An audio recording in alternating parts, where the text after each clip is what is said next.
Hey, what's up, everybody? I am Justin Young. He is Josh Tech. Welcome to the Fast Break. We're live streaming today right here on Hoop Scene, on Twitter, on X, on YouTube, all the places you can find these two male model faces coming at you from. I'm in Arizona. He's in Atlanta. And of course, we bring the world together because of the internet. Josh, what's up? How we doing? Oh, not too much. Hey, I got another bubble popping up right there. Maybe people are What's clicking going on it because they on? like it. I have no idea. If anybody out there can explain it, can you guys tell me what's going on? Are you guys clicking on me because you like to see me or no? Because it's Yeah, only yesterday happened to was the or 2 days ago was the birthday me. balloons, and Yeah. today Today it's someone the. clicked the like button. Hey, if you click the like button, I like you too. I like that. I've never seen that before. Now I'm curious. I'm gonna pull up my Either phone way.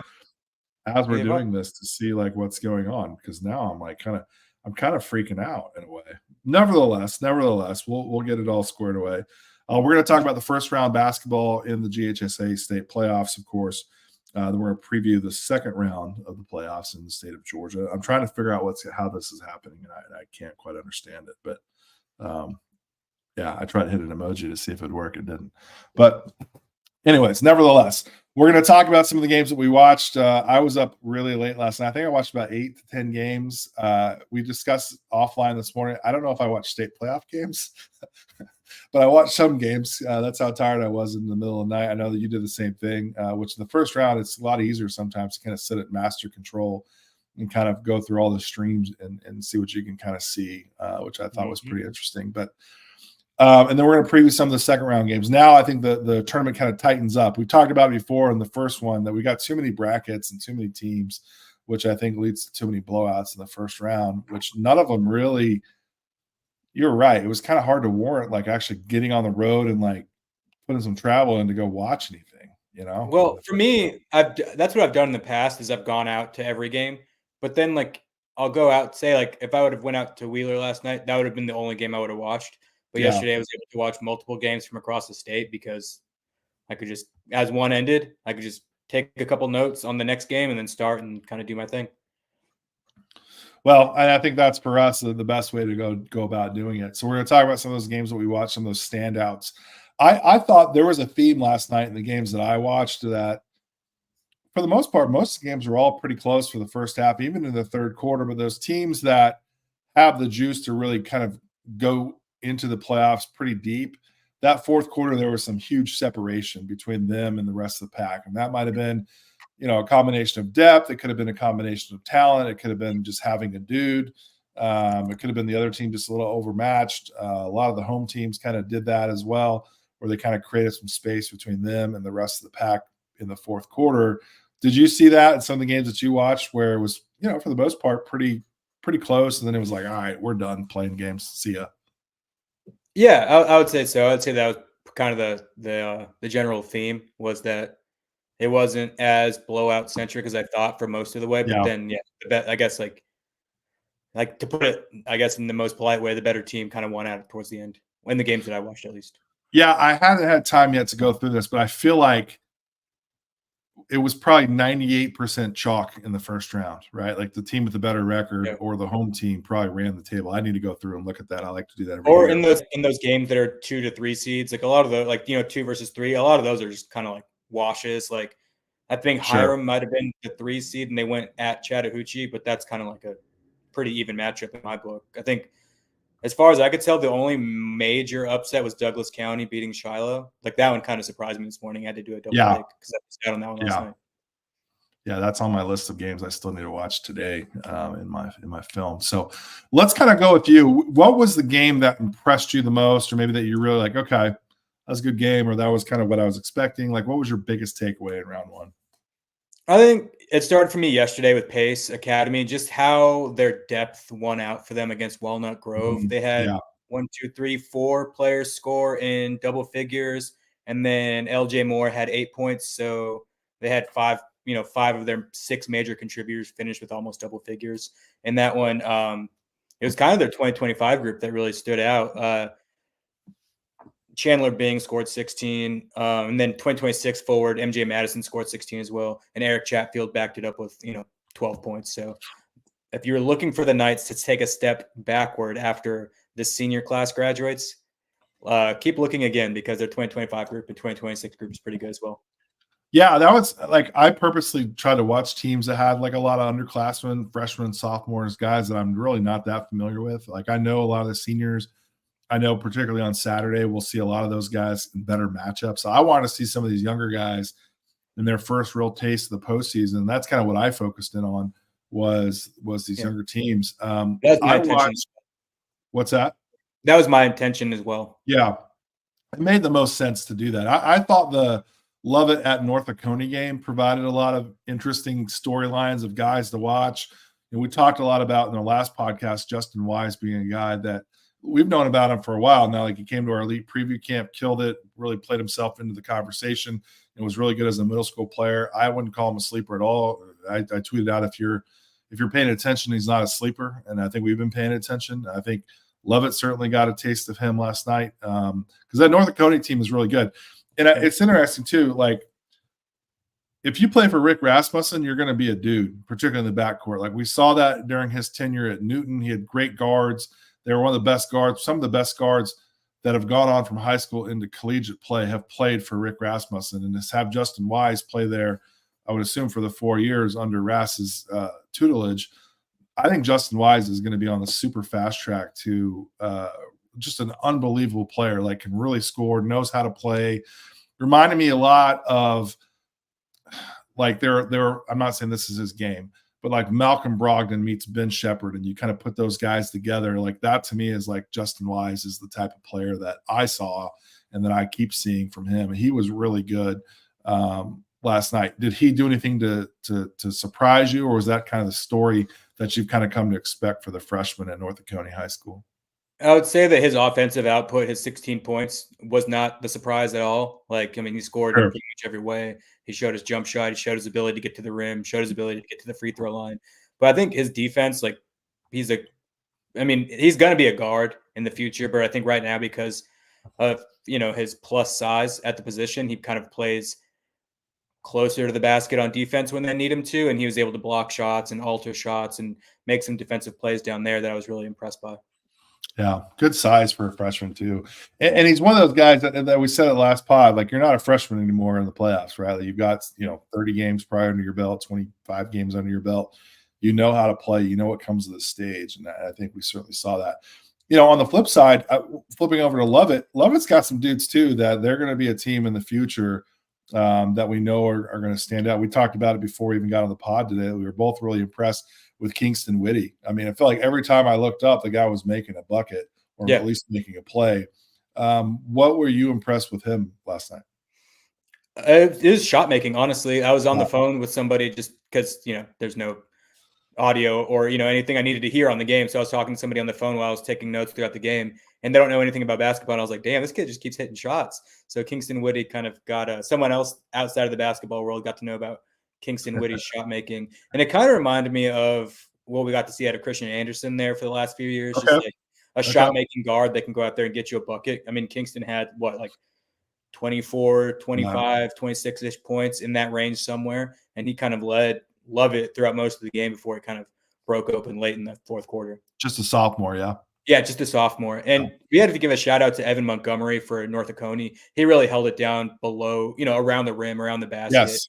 He hit 17 points, many, rebounds, good plays around the basket defensively. He was kind of their anchor down low while the rest of the guys were kind of spreading the floor out and shooting it and all that stuff. Totally. I'm glad you brought him up. He was, to me, like the force that you needed. Just tough, like tight end, tough in the middle, right? Like just a bruiser, great hands, big shoulders. And you could see that even on the film from far away. Like this guy is not a guy that if you want to mix it up, he's probably not the guy you want to get in the ring with and get into that battle. A couple other guys that kind of stood out. We both watched North Cobb Christian as well. They played Murray on not last night, but the night before. That's a team with some young guys. Who are you impressed with Greg Mata's group? Sorry, you broke up for a second. We're talking about North Cobb Christian, right? Mm-hmm. North Cobb Christian. Well, it wasn't even the young guy. It was the senior, Gabe Bolden. He got he got going early in the game for them. He did. Help break it open early. I believe he had 19 points in the first half or something like that.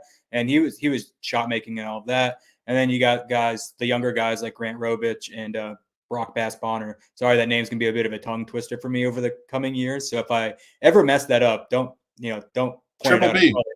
Brock, yeah, Triple B. Triple B and Grant Robich were good as young freshmen. They're going to be guys to watch. They're going to really carry this program for the next couple of years. So I thought it was good to watch their young guys, and it was good to see Gabe Bolden really show what he can do at the next level. You know, we talked about the first round being chalk, and you did mention Douglas County. I think,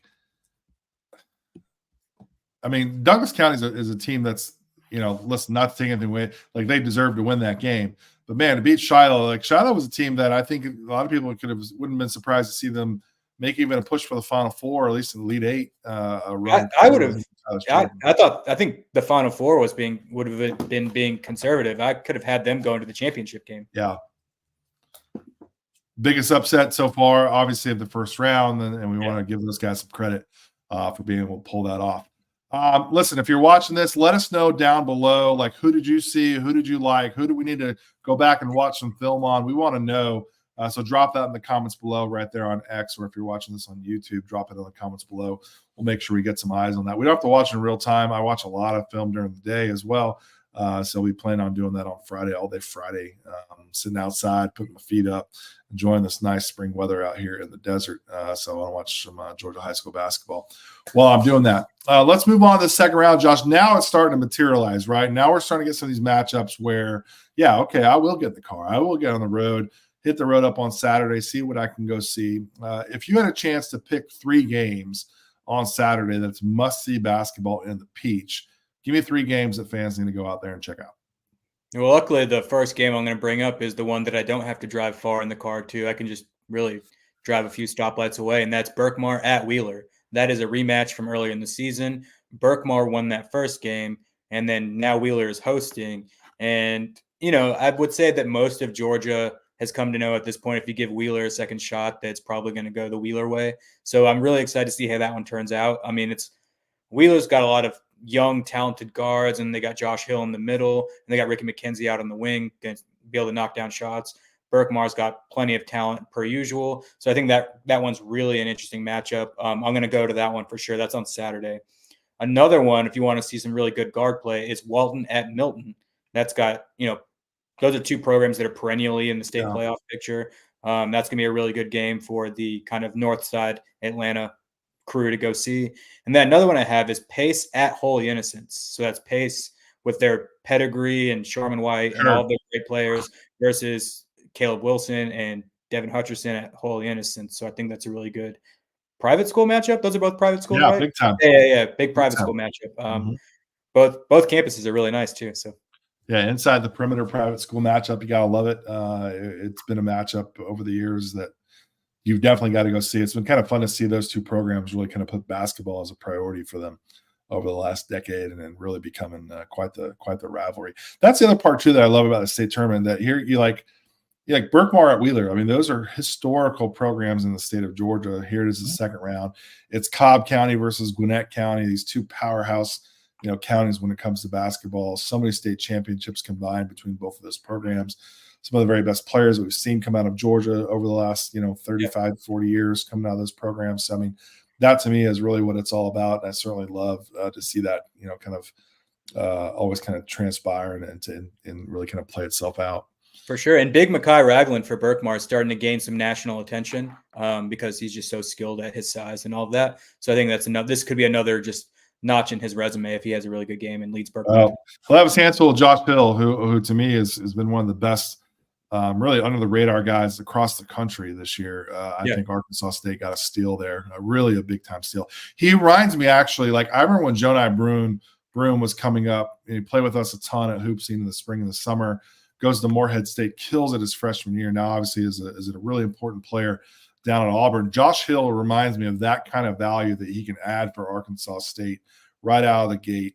And then, be interested to see what he does with his career after that, and then land in the era of transfers, where I think Josh Hill can make an impact right away. So it'll be a big matchup for him. Obviously, there with Big Mekhi. Looking at your list, we talk about McEachern a lot this year, obviously with Ace Bailey and the stable of prospects they have out there in Powder Springs. They had a pretty easy first round. I think they topped the 100-point mark in the round 1. Yeah, it's 105, I believe.